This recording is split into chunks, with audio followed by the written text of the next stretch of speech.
Ndagusuhuje kandi ndakuramukije wowe uteze amatwi Buri TV by'umwihariko gukurikirana umunsi ku munsi ibiganiro byose tunyuzaho by'ivugabutumwa.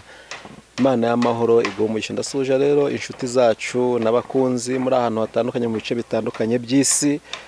Mwese wumva wese ko ari umukunzi cyangwa se inshuti ya Buri TV cyangwa se ukunda ibiganiro byacu byose binyuraho, wese turamusuje tumwifuriza amahoro y'Imana ndetse n'imigisha yose ituruka ku Mana. Nk'ibisanzwe rero nk'uko mubizi ni Buri TV, njye muri kumwe na Jeanne Paul. Icyo tugusaba nta kindi no kudushyigikira ivugabutumwa.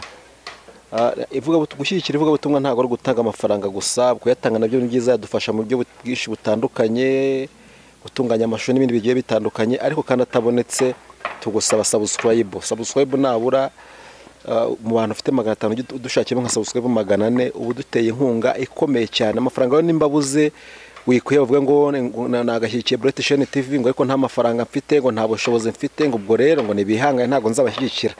Oya, nimba amafaranga ntayahari, we ufata ibiganiro byacu tuguhereza, cyangwa uko ubibona ubifata ubihereza abantu bose ubashije kubona, bose ubibageze ubasabe bakore subscribe.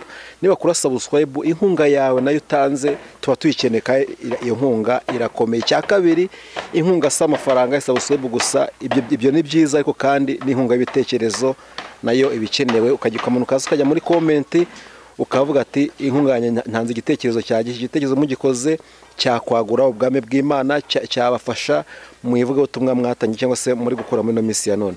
Izo nkungaro zose turazigusaka, turasaba ko wadushyikira ku bushake bwawe, kandi nubikora Imana y'amahoro iraguha umugisha. Subscribe, share, amafaranga nayabonetse uyatanga, ntago twayanga, ntago twako amafaranga nadufasha mu buryo bumwe cyangwa se ubundi. Murakoze cyane kuba mubikoze. Imana y'amahoro ibahe umugisha. Nkunda ko mukijwe rwose, nta n'ishyari mugira, kandi Imana bakomereze uwo mutima mwiza. Ntizaba umwuka w'ishyari, turawanze mu izina rya Yesu Kristo. Twakiriye Musaza wacu, umubyeyi wacu, muramenyere kuri Buri TV, aragarutse. Turamukunda cyane, namwe muramukunda cyane. Wakoze ati uyu munsi aratuganiriza iki? Abafite amagambo meza yuje ubwenge, arimo umwuka w'Imana, yewe n'umwuka w'Imana. Cyo tuba tugusaba no gukurikira ikiganiro cyose kigitangira kugeza gishojwe. Imana ibahe umugisha. Reka dutangiye tumwakira, atangire abasuhuza. Tubahaye ikaze kuri Buri TV. Murakoze cyane. Watangira usuhuza by'umwihariko abateze amatwi. Bene data, inshuti za Yesu bakurikiye Buri TV, ndabashoje mu izina rya Yesu. Turagira ngo mutangire mwibwira abaduteze amatwi. Ibyo byose arababazi birumvikana, ariko umunsi ku munsi naka kandi tukitanga cyo kiganiro, hari inshuti twungutse nshyashya tugiye kunguka. Uko bino bintu nandi kuvuga, hari abantu nk'igihumbi bagiye kwita babikora, kandi umva niba bikora ahita haza inshuti nyinshi cyane. Wabibutsa amazina yawe? Nitwa Munyeragwe Gahurenti,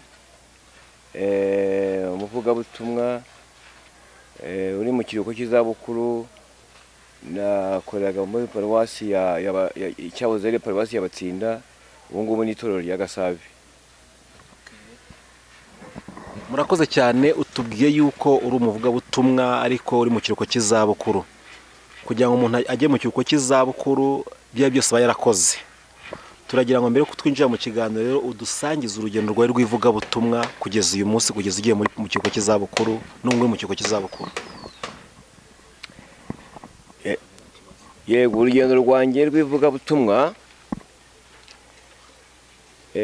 ntabwo ari rurerure cyane, ariko nabaye umukristo w'itorero rya Pentekoti muri 1983. Icyo gihe nakiriye agakiza hari kuri 13 z'ukwezi kwa gatatu muri 1983, nibwo nakiriye agakiza. Icyo gihe kuri iyo tariki hari saa 8 z'ijoro nibwo nakiriye agakiza. Nari numvishe ijambo ringera ku mutima, rigeze ku mutima, bituma numva nakwakira Yesu nk'umukiza wanjye. Hanyuma ndamwakira icyo gihe nk'uko nabivuze hari saa 8 y'ijoro, cyane cyane ko icyo gihe rero uwakiraga agakiza cyangwa se uwakizwaga yakizwaga akijijwe uwo munsi yapfukamye bamusengeye, nibwo yahagurukaga akijijwe.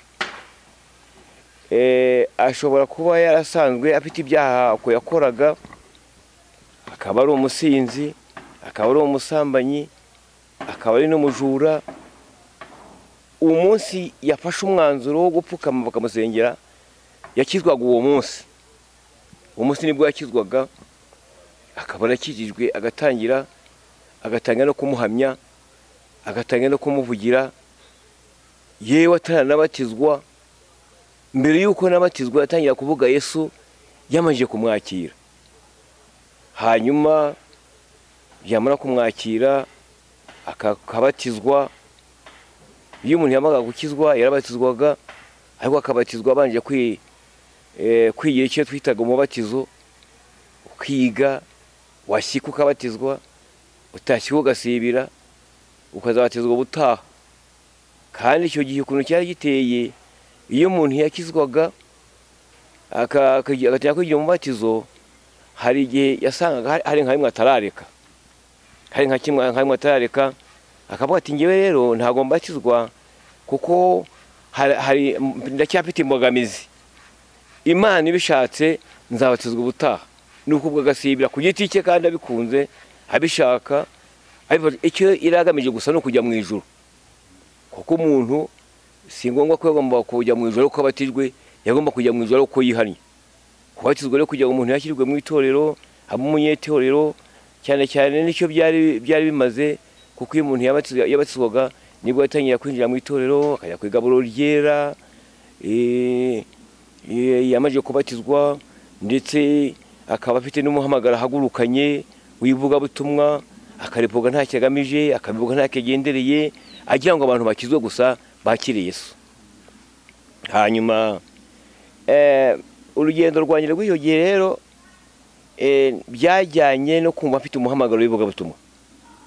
Majije gukizwa byajyanye no kuba numva afite umuhamagaro w'ivugabutumwa kandi umbamo.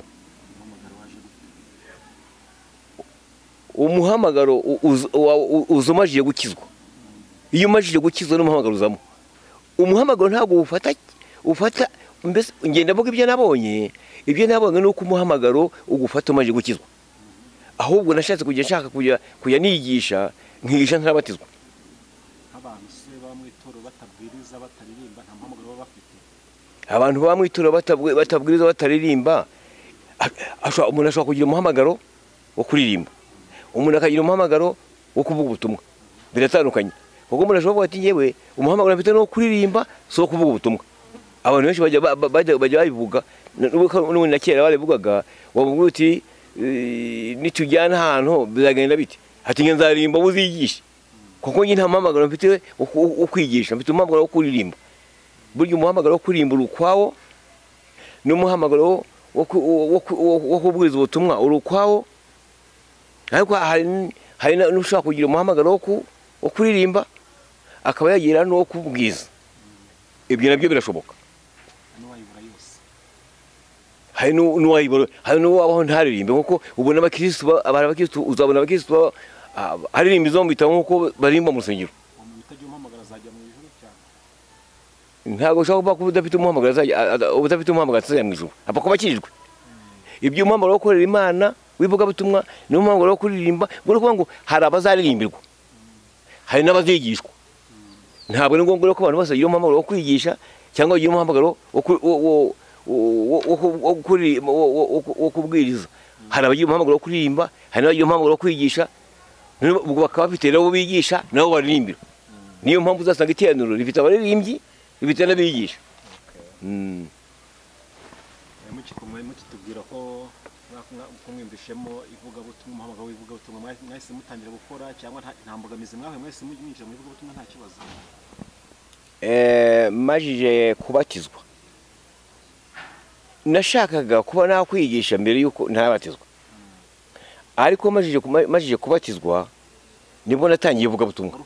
wakwigisha kijya bimeze bite? nayo mfite ibyo nakwigisha kuko numvaga birimo ngiye biri mu ndimo, numvaga ngiye biri ndimo nshoye n'umwuka wera, kuko ubundi umwuka wera wigishije wo wigisha, numvaga bindimo kandi ndabikomeza ndetse ndashaka kuvuga yuko muri 84 nibwo natangiye no kwigisha abanyamatizo.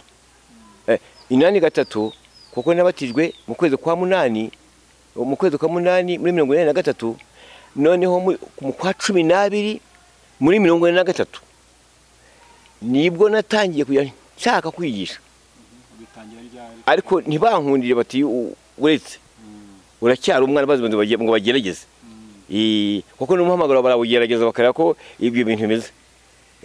Noneho ubwo mu kwezi gutangira na 84 nibwo natangiye no kwigisha abanyamatizo, nigisha abanyamatizo bize, harimo abari nabanje kwigisha abanyamatizo bo gatatu, nsigariraho umwarimu wari uhari icyo gihe yabaga afite gahunda, yagiye muri paruwasi kigenda ni Gasave, bajya gutanga amaraporo mu Gakindiro mu mujyi, ariko ngiyewe rero nkabireba ngasanga abanyagice baratsa n'abatakara, ntaraza aratinze, inama ni kwimera burya raporo ntibabanguragiye ngo uragaruka vuba, mbona abanyagice bagiye nka gatatu bataha, numagize ishyaka ndamusura njya mu rugo kuko kandi duturanye, ndavuga nti rero mwarimu ndabo hari ikintu nabonye, abanyagice baje gatatu bataha, waretse nkajya njya bigisha hanyuma aho uri buzire ugafatira wongereye, numvaga aribyo byari byiza ahari, arabyumvira yumvagiza amahirwe kuko ntawe muri warahori, yumvagiza amahirwe ati wamfasha, ati ntacyo ati uzaga bingishiriza, nkajya mbigisha akaza agafatira hongereye, akanabahamagara abaje cyangwa se akaza yahagera agasanga isaha irageze agahamagara bagataha, bigeze ubwo noneho bigeze ubwo bampariye ko gatandatu, abo gatatu abantu nagiye nigishamo ntari buvugira hano amazina, ntabiye amazina yabati no kwiyemera, ariko harabona nigishije, hari n'abakuru b'itoro ba pastori bariho nigishije, hari n'abashumba nigishije babaye abaregional, ariko sinavuga amazina, ariko barahari mbeze banamutse bananyumva barabizi, turabasoje mu izina rya Yesu bari batumva, ahubwo nongiye ko baramutsa Imana ibahe umugisha. Noneho rero ubwo abantu genda mbabatisha gutyo bigeze ubwo noneho babandirikiye nkajya mbigisha nkanababaza nkabaha raporo, bikomeza gutyo biza kugera 93 guhera 94 kugera 93 nigishaga abanyamumbakizo kandi ntari mwarimu, iyo mirimo yose kandi nayikoze ntari mwarimu, icyo gihe kandi nayikoze nta mwarimu ushobora gutinyuka ngo ajye kubigisha, ninjye wabikoze icyo gihe. None icyo gihe kandi ntajya no kwigisha, ntajya no kubwiriza mu rusengero, nkabwiriza iteraniro nkarisoza muri iyo myaka yose, ubwo nta mwarimu, nkajya kubwiriza ubutumwa n'ahandi hose, nk'ubwo nagiye za Bugesera ntari mwarimu, ubwo ni ukuvuga ngo ubwo nabango nayo muvuga bati ngwamushake nk'uko bavuga volontaire, ubwo niko nabivuga. Twagiye za Bugesera, twagiye za hehe, iriya za Bugesera za Kayenzi, za Nyagihunika, za hehe, twagiye tujyayo kandi nkabwiriza ubutumwa nta. Ikindi cyariho nabwizaga ubutumwa nta kingamije, sinzi ko nzana na mwarimu, oyo nabwizaga ubutumwa nta kingamije, icyo ngamije kinshaka kuba ko ijambo kuvuga ngo nta kingamije nuko nta mafaranga nasabaga, byari umuhati wanjye bwite uko numvaga umuriro unyaka mu mutima, nkumva nkeneye ko abantu bakizwa, ndiko nari nkeneye ndo. Noneho icyo gihe rero muri iyo myaka muri 85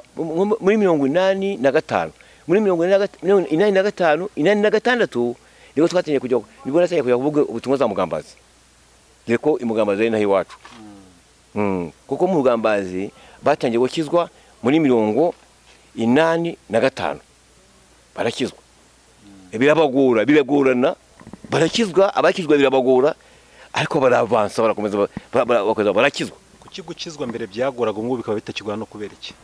gukizwa mbere impamvu byagoraga umuntu yakiraga agakiza, yamara kwakira agakiza abantu bakamubona nk'atari umuntu mwiza, na famiye ikamwanga, ikamera ko ari umusazi utagira ubwenge, yagiye no mu idini ry'inzaduka ritapfututse ritarazwe. Ugasanga ni ikibazo bagize. Umukobwa yakizwa, ababyeyi bakamwirukana. Hari abadamu benshi, hari abakobwa benshi cyangwa abadamu bagiye bakizwa bakabirukana. Hari n'umudamu umwe, ntari buvuge izina, ntavuge izina hano kuri televiziyo. Uwo mudamu nawe yarakijijwe, amajije gukizwa, umugabo aramwirukana. Amwirukanye bikaba haza akaza negosasiyo zo kunegosiya. Umupasiteri akagenda akabwira umugabo ati rero umudamu wawe ninjye mwigisha, ninjye pastori. Uwo mudamu rero yarakijwe, yakira agakiza. Kandi umugore ugize amahirwe Imana yakugendereye ukagira umudamu ukijijwe, ubugize urugo rwiza.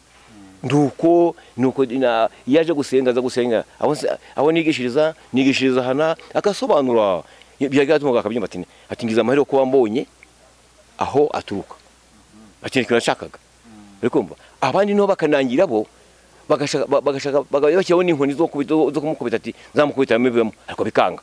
Kuko iyo wakizwaga wabaga umaramaje, niyo ngo iyo wakiraga agakiza wabaga umaramaje, nta kintu na kimwe cyagiraga.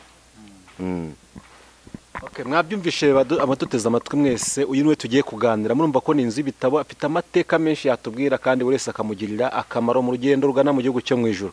Cyo tugusaba rero uramenye wumva ubutumwa bwose, kuko icyo tuzi cyo nuko bwagufasha mu rugendo watangiye rwo kujya mu ijuru, gihuye n'ibigeragezo, gihuye n'ibibazo, wakwibuka kino kiganiro twagiranye kikongera kigakomeza. Imana y'amahoro, Imana igira neza, niba natwe mu iki kiganiro ubwiza bw'Imana butogote, itinyiro cy'Imana kitugaragara muri kano kanya. Mwuka w'Imana aduhangeho kugira ngo ikiganiro cyo gutanga muri kano kanya gifashe isi yose, kandi urese uracyumva kimugirira akamaro, kigiraho kimuvana, kigira nande kimushyitsi. Urakoze mu izina rya Yesu, amen. Buriya nende gusenga nabishoshe. Aha, mwari kutubwira urugendo rwanyu rw'agakiza. Ubundi agakiza ni iki?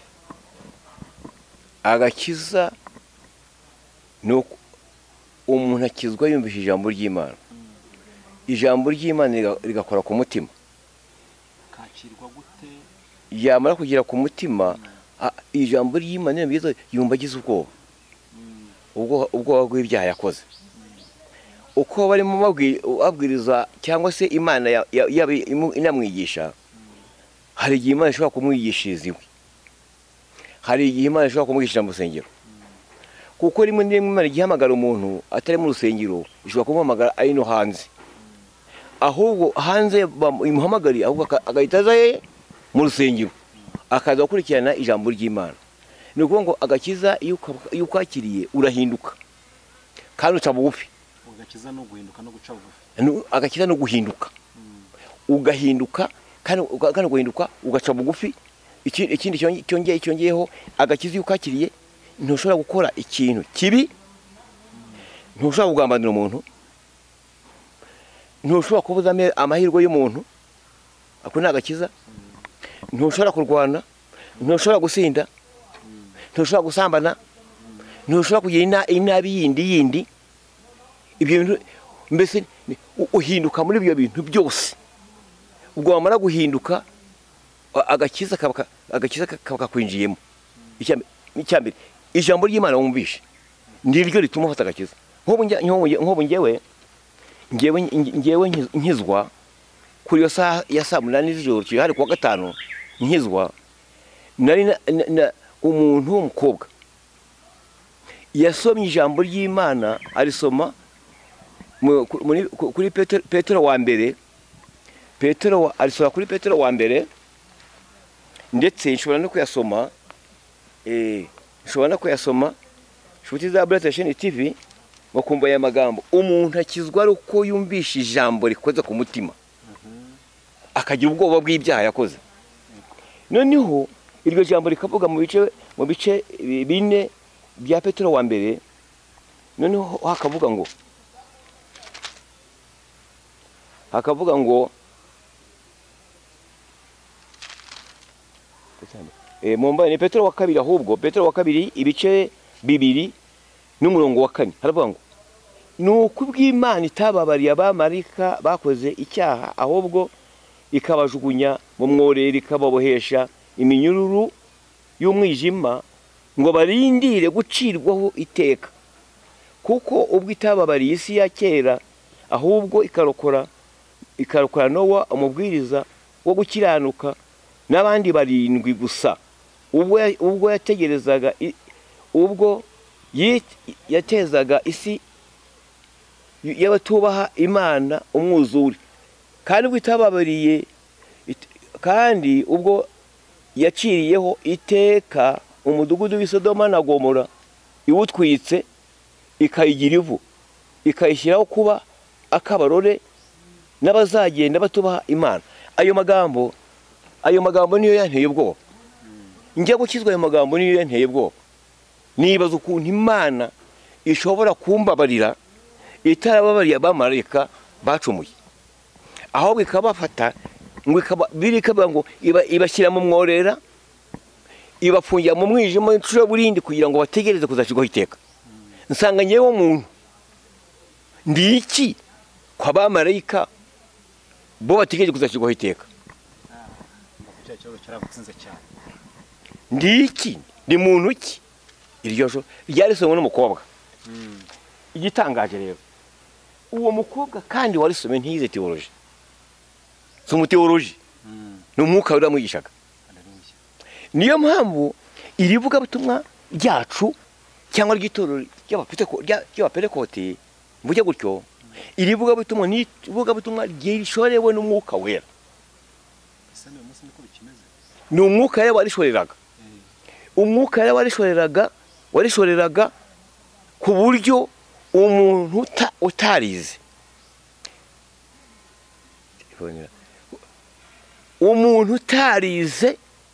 umuntu utazina yavugaga ko Imana yamugiriye neza n'ukuntu Yesu yamukijije, abantu babyumva bagakizwa.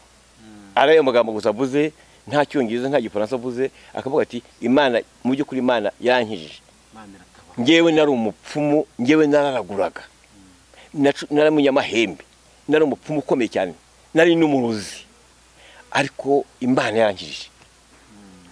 Ndibuka umwuka warabigize usanga umuntu wari umunyamahembe ahantu, hayobora umugabo umwe, aramusanga amubwira ati ngewe idini yawe narikunze. Yaje avuga idini, ariko ikibazo mfite amahembe, ubu ndabigenzane.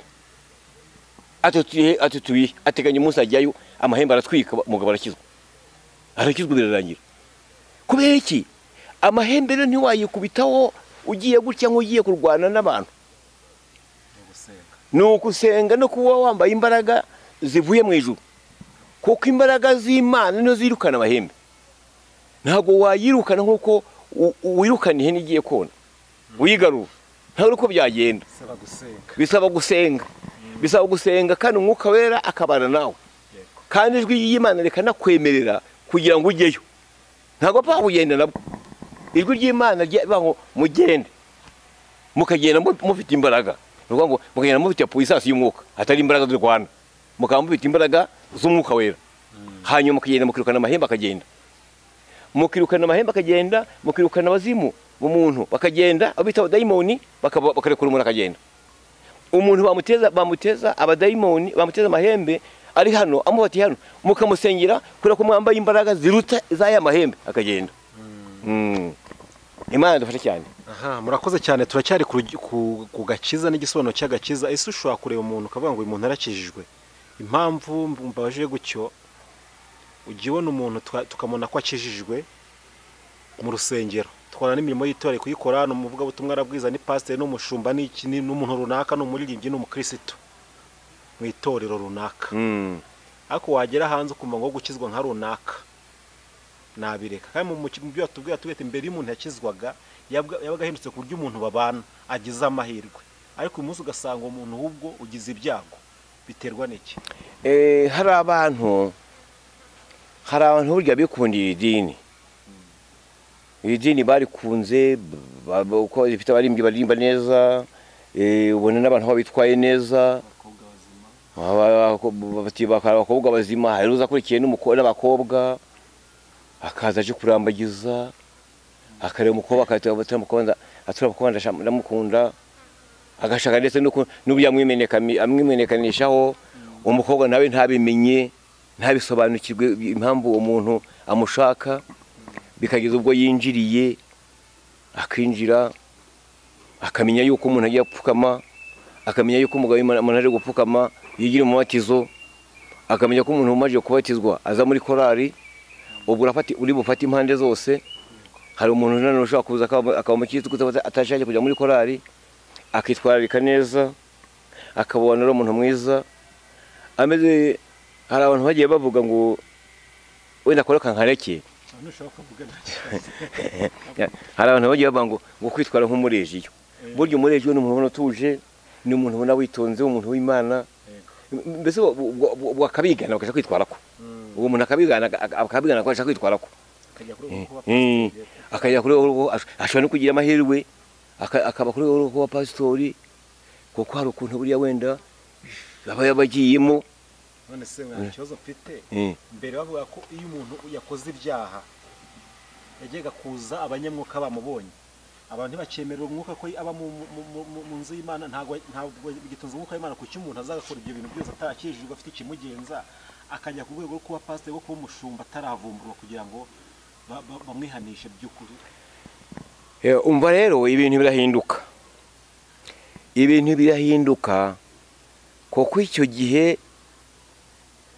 gihe n'iki gihe umuntu yabitandukanye. Dore impamvu umuntu yabitandukanye. Impamvu yabitandukanya iki gihe ni igihe cya viziyo, ni igihe cy'abahanga. Iki gihe kandi kiranagoye, kuko umuntu ashobora kuza akabatizwa adakijijwe. Umuntu ashobora kuza adakijijwe burya. Kubera iki? Kubera adakijijwe. Yahakunda gusa akaza hakunze. Naho ubundi icyo ni kandi icyo gihe abantu bajya bagitandukanya, nubwo numvisha abantu bamwe babifata ukundi, ariko icyo gihe bajya bagitandukanya. Icyo gihe umuntu yakizwa nk'uko navuze, yumvishe iri jambo ry'Imana, kubwo no mu mubatizo ramwaza guti ujya gukizwa, ni irihe jambo waba warumvishije ryagufashije cyangwa ryatumye wakira agakiza. Akavuga ati nakiriye ijambo riteye gutya ryo muri Matayo 20, muri Matayo 11:28, rivuga ngo yemwe abarushye n'abaremerewe, ryaje mu gihe gishize, yemwe abarushye n'abaremerewe muze musange ndabaruhuye.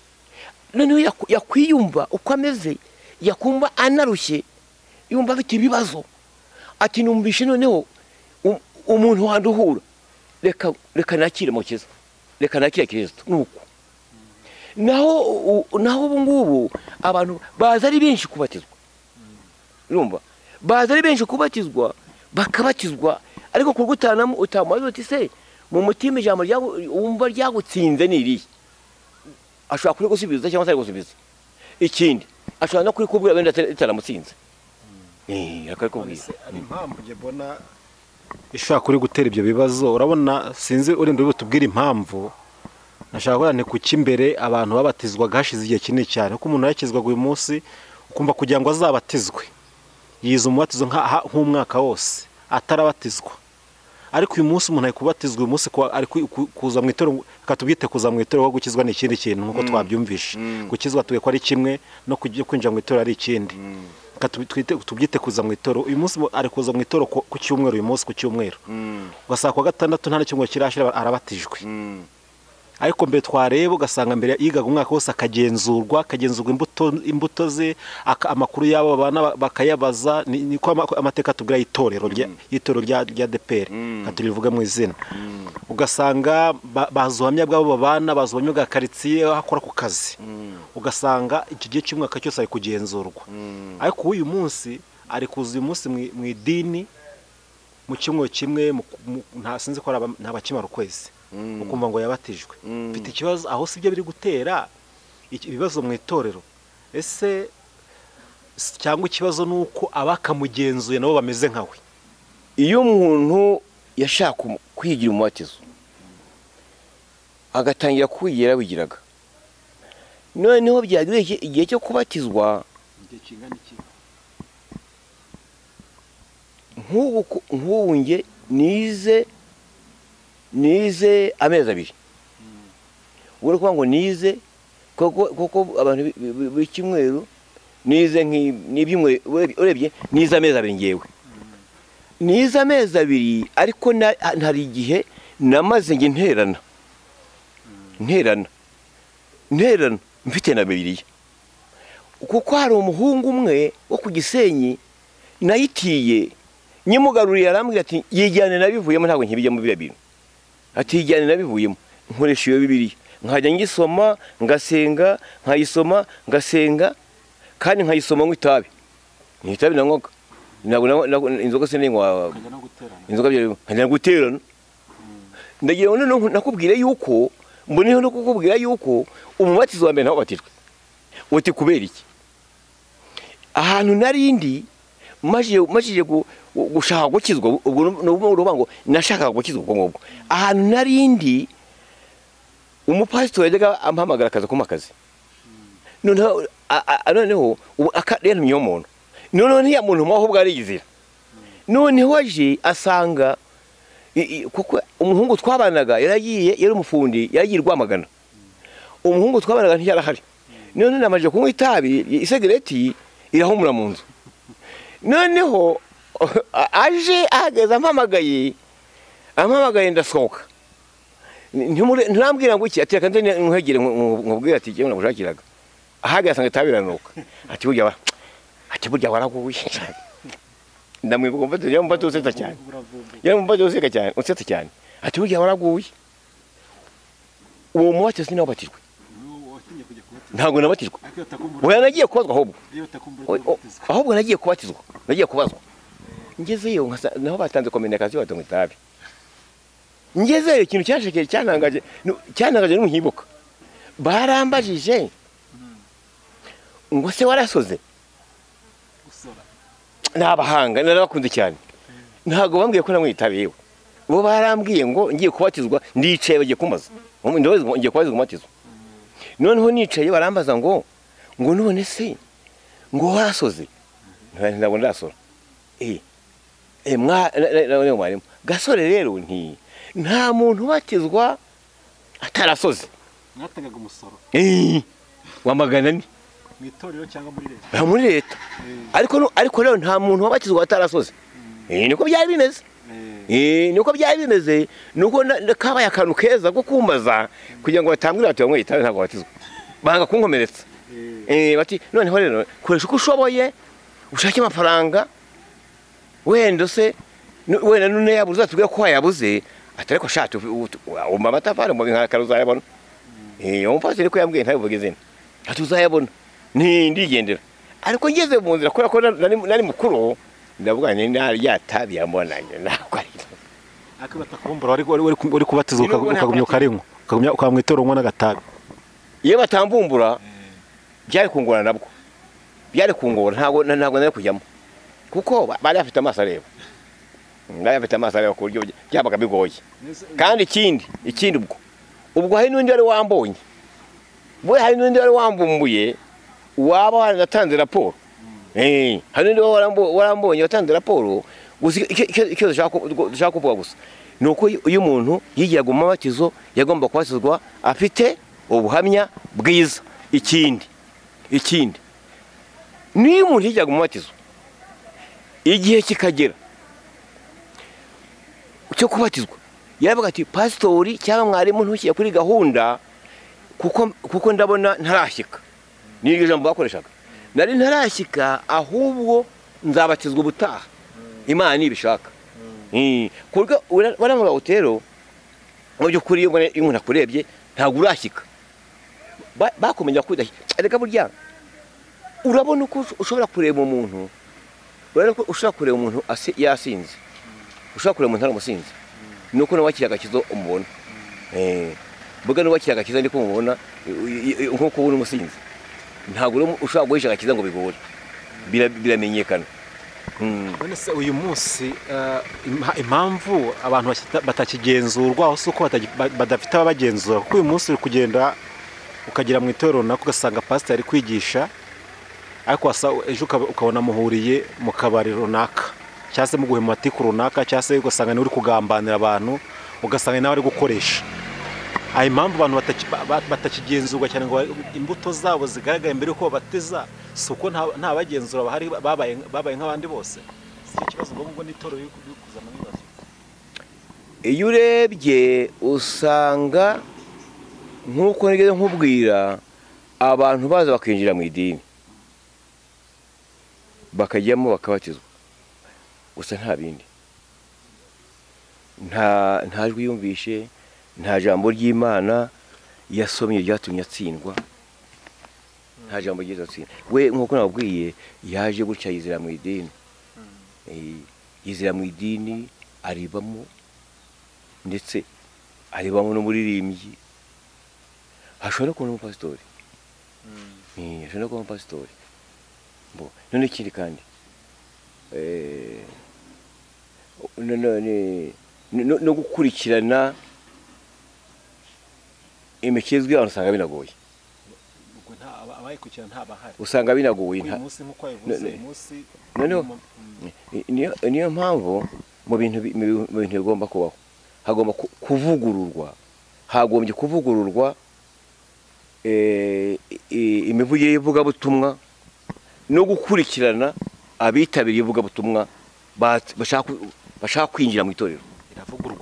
Iravugururwa gute kandi uyu munsi turi gushaka yuko umuntu ugomba gukora ivugabutumwa cyangwa se ugomba kuba umuntu runaka, pasiteri runaka cyangwa se mwarimu runaka agomba kuba afite amashuri, ntabwo dukeneye umwuka wera uyu munsi, dukeneye ko agomba kuba yarize amashuri.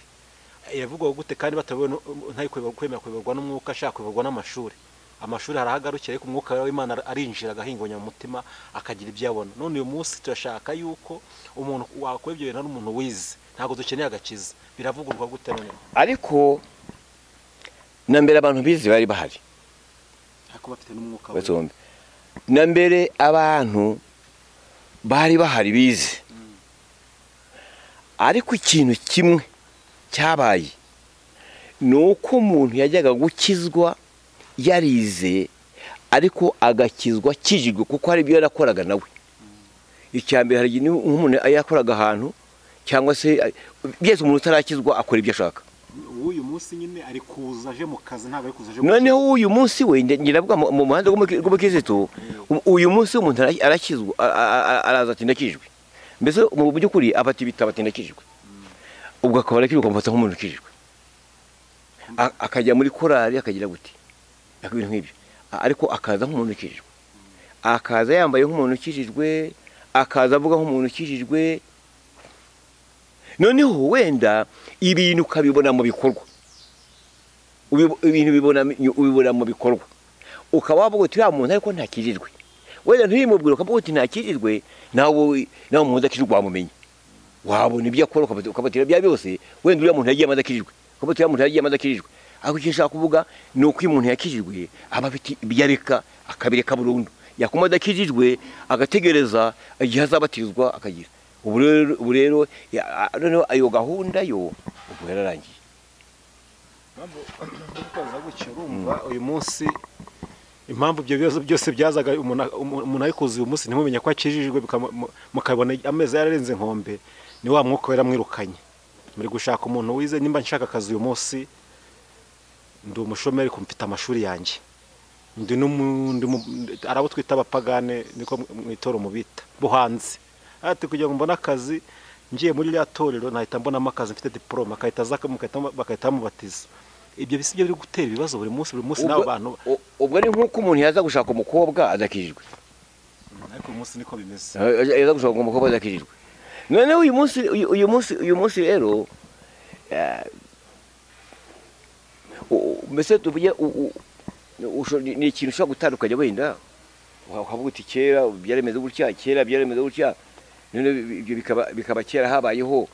Noneho kandi ukindi nshaka kubwira, umwuka wera ntawe umwirukana, buri arahari, ariko arahari ko agenda yabuze uwajyaho. Umwuka wera arahari kandi nawe wagiyeho arahari, kandi hari n'igihe umuntu atamwumvira.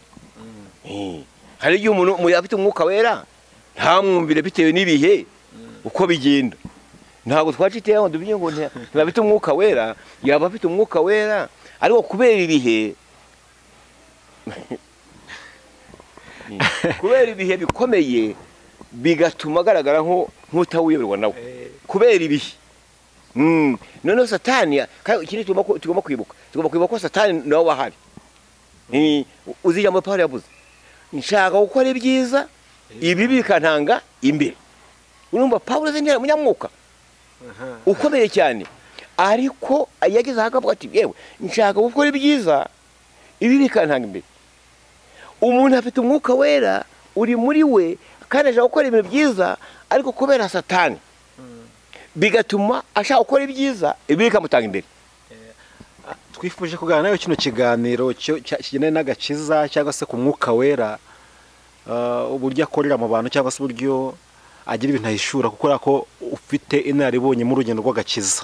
Niyo twatangiye tukubaza urugendo rw'agakiza kugira ngo abantu baduteze amatwi bumve yuko utari uwejo mu gitondo.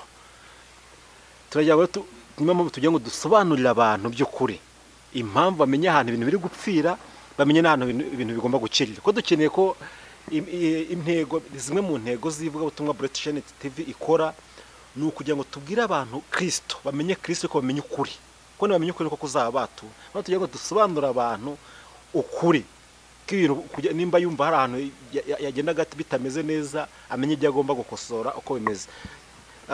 Mukozi w'Imana, bavuga ko itorero ryanyu ari iry'umwuka. None uyu munsi mu itorero ryanyu, ndavuga itorero ryanyu naritsinze, none uyu munsi mu itorero ryanyu niho hantu hahoramo intonganya, ibibazo.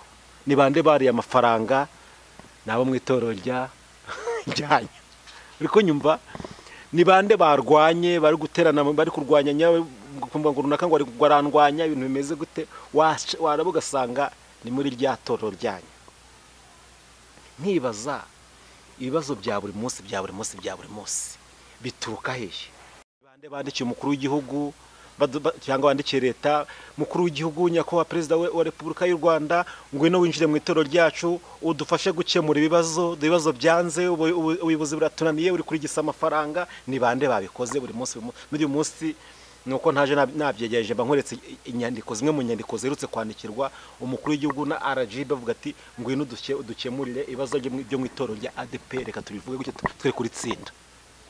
Ukibaza ku itorero ry'umwuka ryakabaye intangarugero, ari ryo rihoramo ibibazo, kandi umwuka wera ahishura ibintu mbere yuko bibaho. Aho umwuka wera ntibamukinye bakaba ko yinjira, aho ntibanze gukorana n'umwuka wera, bagashaka gukorana na diplome cyangwa se na teologiya. Reka tujye tuvugisha ibintu, tubwira abantu ukuri, twe guca ibintu ku ruhande. Aho si cyo kibazo gihari. Kuki itorero ry'umwuka ari ryo riguramo ibibazo buri munsi, kandi ryakabaye intangarugero mu gihugu cyacu no ku isi hose? Watubwira impamvu utaciye ku ruhande? Ntabwo hari ibintu biba bikomeye. Noneho rero buriya ikintu cyatuma umwuka wera akomeza gukora nk'uko yakoraga ni ukwinjira mu masengesho. Amasengesho kandi adafite imbogamizi. Ubundi umwuka wera kugira ngo amanuke ni amasengesho. Abantu bakiyeza, abantu bagakizwa, umwuka wera akabona akamanuka, akabaha imbaraga zo komeza gukorera Imana.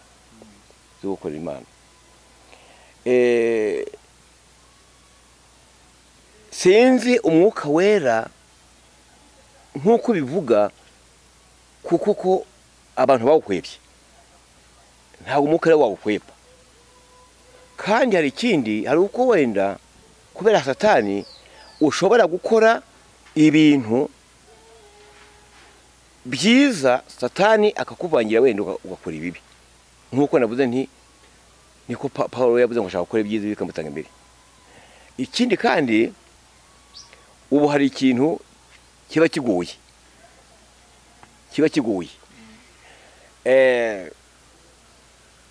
Hari titiri ugeraho ukaba udashobora gukosora abantu bakuru, bitewe n'uwo uriwe nawe. iyo titire uriho rero ibidashobora, ariko iyo umuntu ayirimo nyizina, iyo umuntu ayirimo ashobora gukosora.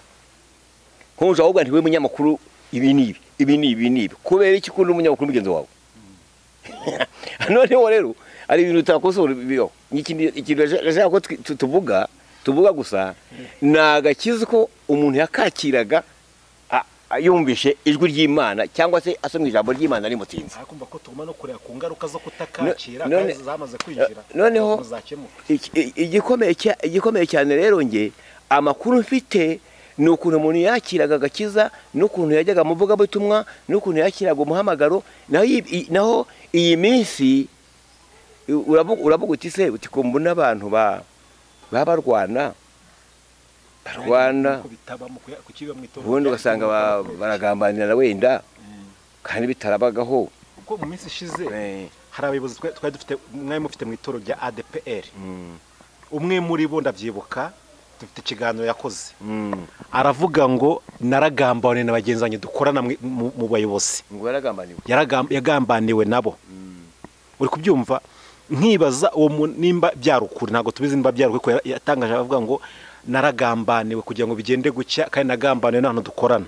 Bishatse kuba nimba yari umushumba yagambaniwe n'abashumba bagenzi be, ntabwo yagambaniwe n'umukristo.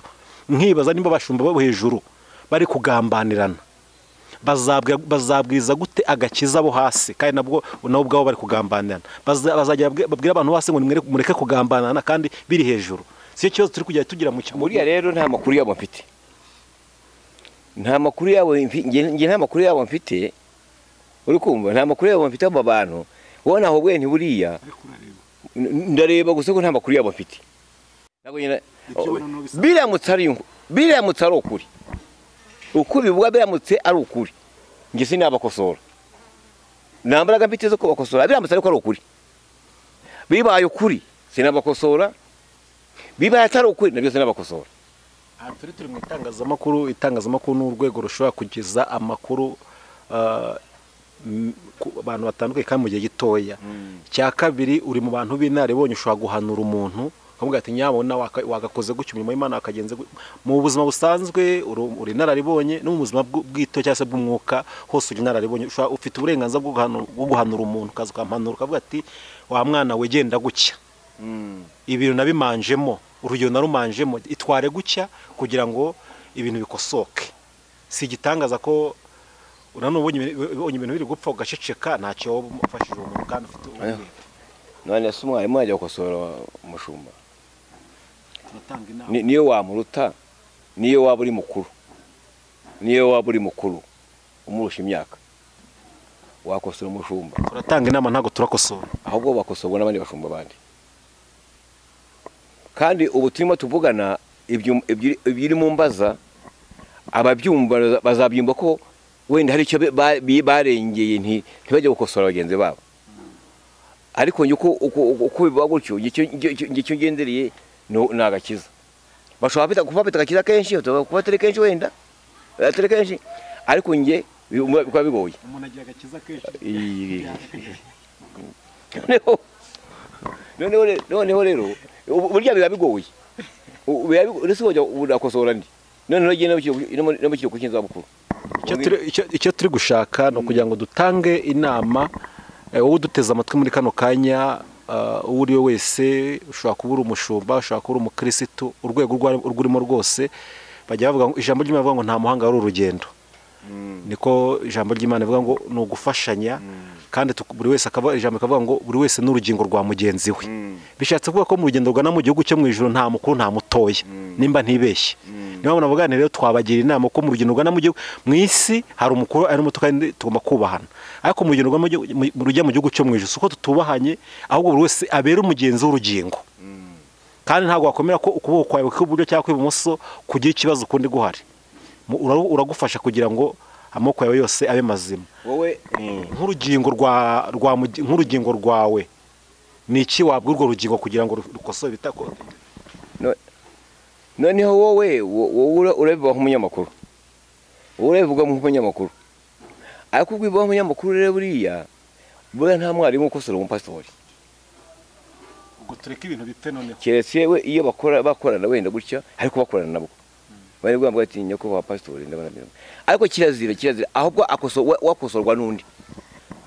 Iyo dukurikiranye amateka y'itorero cyangwa se dusomye muri za Bibiliya dusanga umwami kugira ngo ajyeho yagendaga akajya kuganira, hari abo yagendaga akajya kugisha inama akavuga ati nzayobore gute. Uyu munsi mu kiruhuko cy'izabukuru hari inama watanga ku batarajya mu kiruhuko cy'izabukuru bakiri mu kazi, tanga izo nama basi none ikiruhuko cy'izabukuru bakiri mu kazi se inama wabagira nk'umuntu wababanye ukavuga ati abana umurimo w'Imana akorwa gutya, mukuru umurimo w'Imana gutya, kugira ngo umurimo w'Imana utere imbere, ubwami bw'Imana ukomeze kwaguka. Bashobora kuba bari hafi kujya mu kigo cy'izabukuru nta minsi bafite yindi, ubwo ko nta minsi wenda bafite yindi se wabahugura ngo bazagira bate babayeho ushoboye kubahugura. Wahugura se umuntu uri bumare nk'amezi 4 agajya mu kigo cy'izabukuru, uri bumare nk'amezi 5 akajya mu kigo cy'izabukuru, wamubaza ngo ari mu nzira agenda? Ntabwo bishoboka, ibyo ntibikunda. Bakunzi ba Buri TV, ikiganiro kirekire cyane ntabwo twagisoza. Reka turi hafi kugana ku musozo, tuguhereze mikoro ujye ibyo wongeraho n'ibyo wateguye hariya. Ni karibu. Inshuti za Buri TV, murakoze cyane gukurikirana ikiganiro cyacu. Nka uyu munsi nari nateguye ijambo tugomba kuganira n'ubundi ritwibutsa iby'uru rugendo. Reka mba twasenze mwene data yasenze Imana, reka dukomeze n'ibyahishuwe 21, ibyahishuye Yohana ibice 21 duhereye ku murongo wa mbere.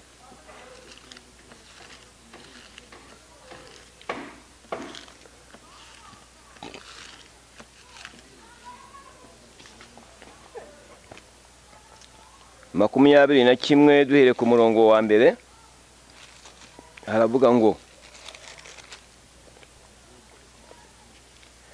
ngo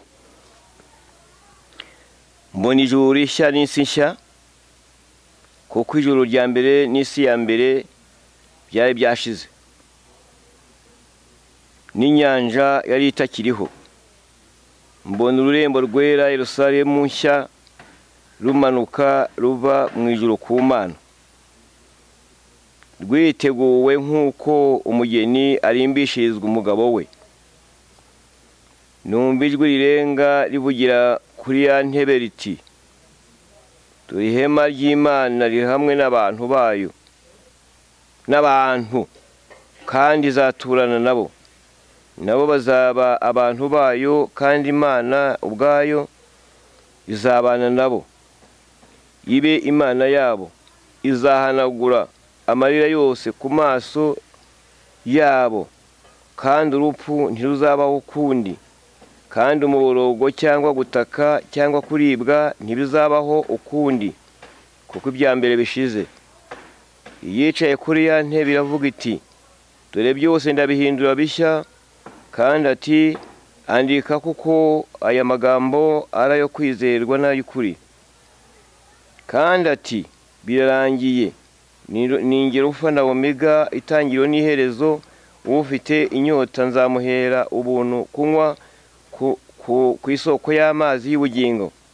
Unesha azaragwa byose, nanjye nzaba Imana ye, nawe abe umwana wanjye. Ariko abanyabwoba n'abatizera n'abakora ibizira n'abicanyi n'abasambanyi n'abarozi n'abasenga ibishushanyo n'abanyabinyoma bose, umugabane wabo uzaba mu nyanja yaka umuriro n'amazuku. Niyo urupfu rwa kabiri. Imana idufashe. Umugaragu w'Imana Yohana ari mu iyerekwa, ntabwo yari yakoreshaga ubwenge bwe, we yari mu iyerekwa kuko umwuka wera yari kumwe nawe. Yohana uyu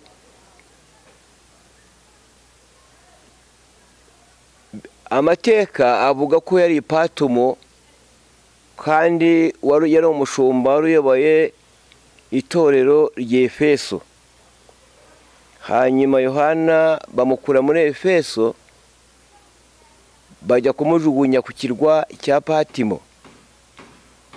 Ku kirwa cya Patimo cyari ikirwa cy'ibitare kandi nta bantu bahabaga, habaga ibisimba. Baramunyagayo batekerezaga ko azagerayo ntaveyo, cyangwa se bagatekereza yuko ashobora no kuzaherayo. Ariko umunsi umwe Bibiliya iravuga ngo umunsi umwe, umunsi w'umwami, nari mu kirwa cyitwa Patimo. Kuri uwo munsi w'umwami avuga ko ngo yari mu kirwa cy'Ipatimo. Aho Ipatimo niho Yesu yamusanze, aramubwira ati, aramusuhuza, aramuganiriza, kuko niwe mwigishwa yakundaga. Noneho icyo gihe ari aho ngaho Ipatimo niho avuga ati ku munsi w'umwami nari ndi mu mwuka. Hanyuma agiye kubona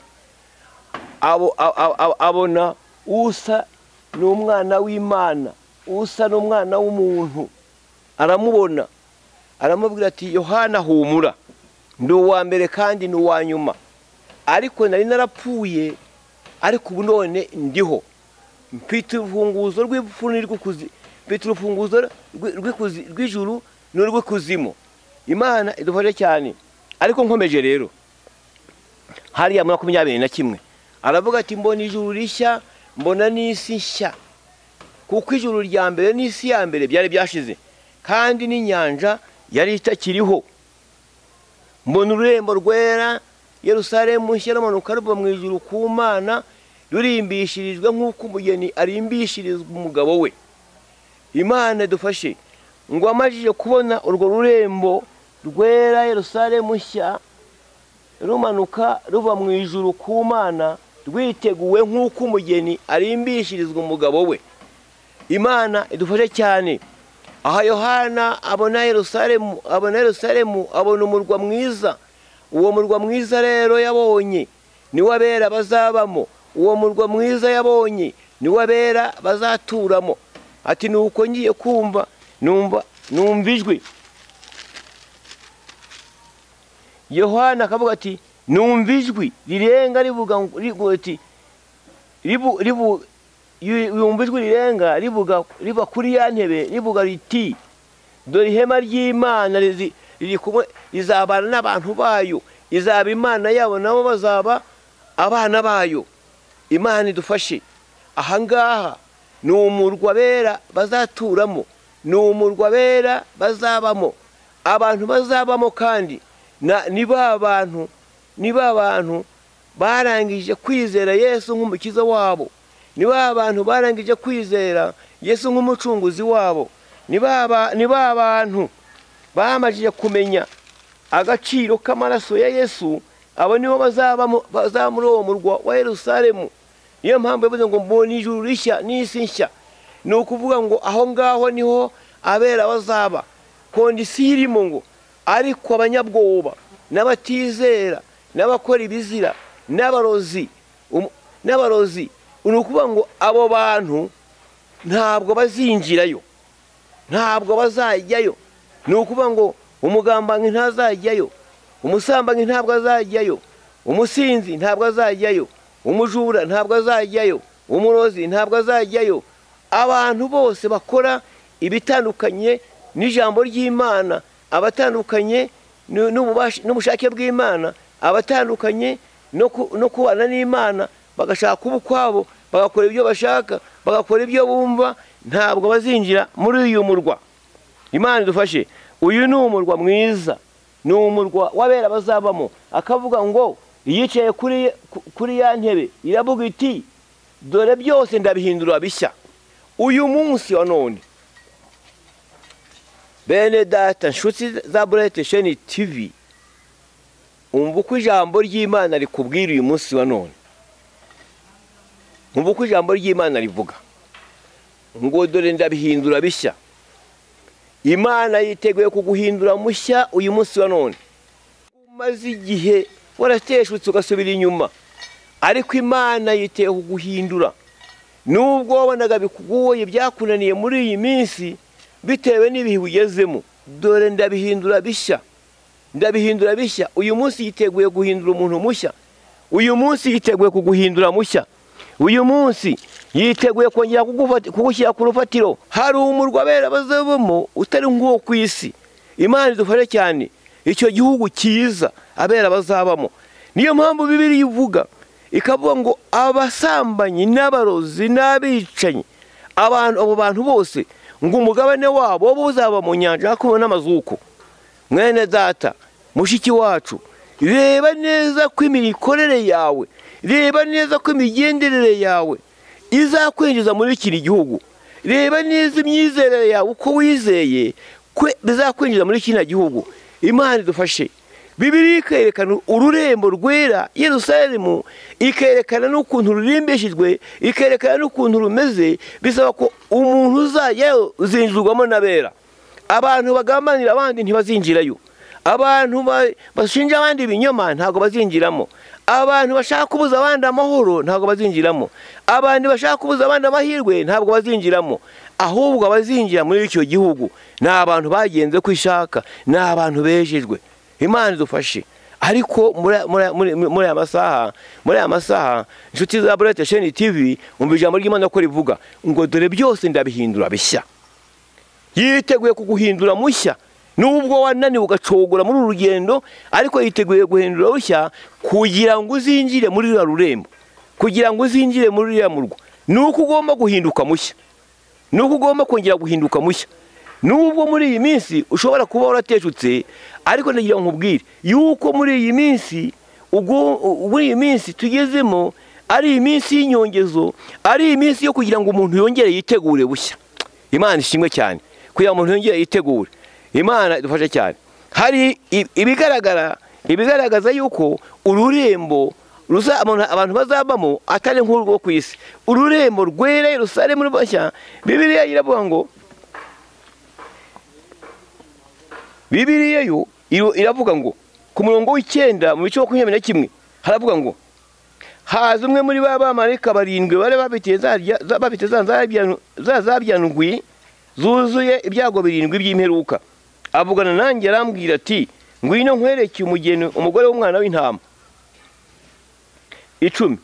Anjyana ku musozi munini kandi muremure ndi mu mwuka, anyereka ururembo rwera Yerusalemu mushya, anyereka ururembo rwera Yerusalemu rumanuka ruva mu ijuru ku Mana, rufite ubwiza bw'Imana, kurabagirana kwarwo kusa no kwibuye ryitwa ibuye ry'igiciro cyinshi, ryitwa bw'igiciro cyinshi cyane nk'ibuye ryitwa yasipi, ribonerana nk'isara bwayo, rufite inkike nini kandi ndende, n'amarembo 12, no ku marembo harimo abamarayika 12.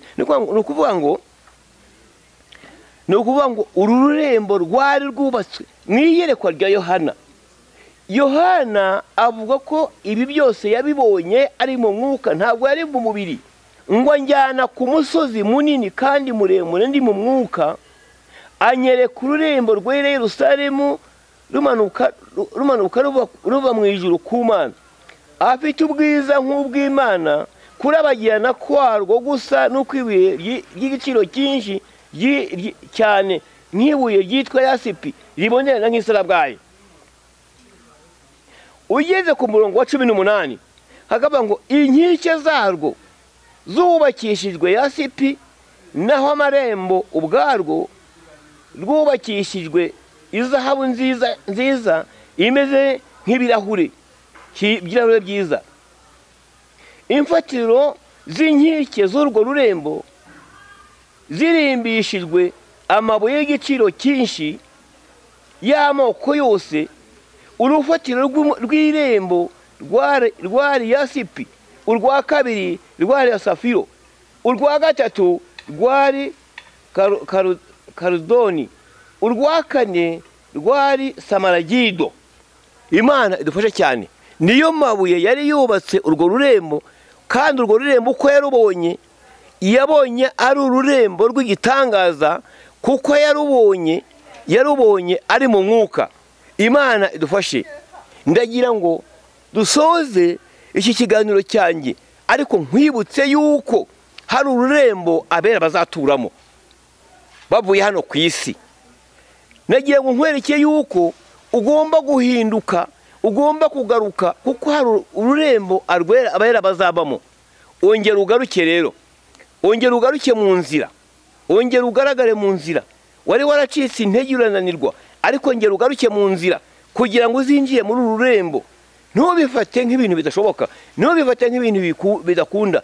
Ubyange, ubyemere, ariko abera bazinjira mu rurembo igihe kigeze. Isaha nigera, igihe nikigeze, isaha nigera, abantu bazinjira muri uru rurembo.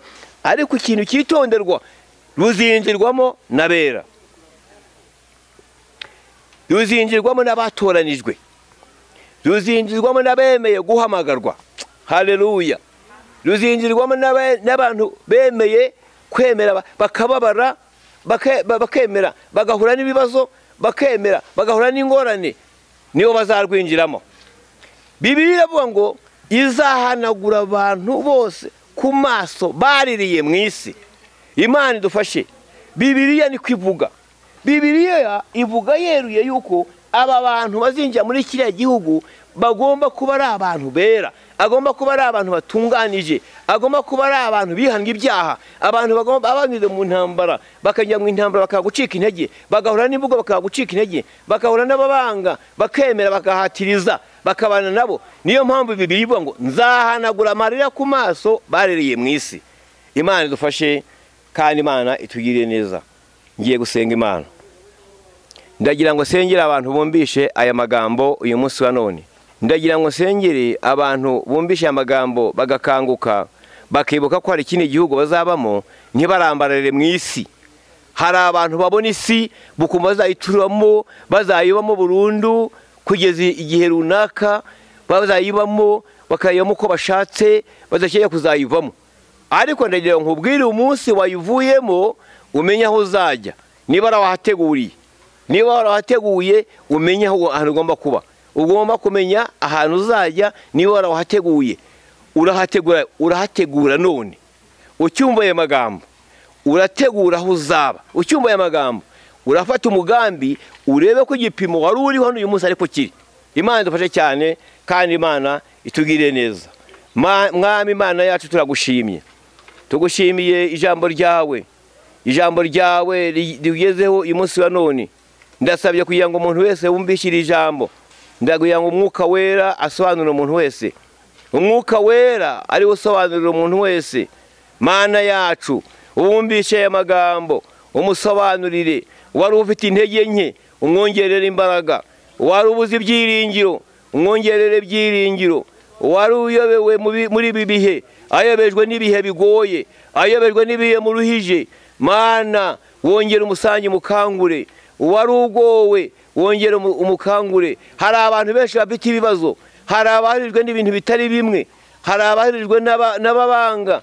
Ndagusabye Mana kugira ngo basange, ubahe umutima wo kubagirira neza, urusheho kubakunda, barusheho kubakunda, barusheho kubana nabo, barusheho kugendana nabo.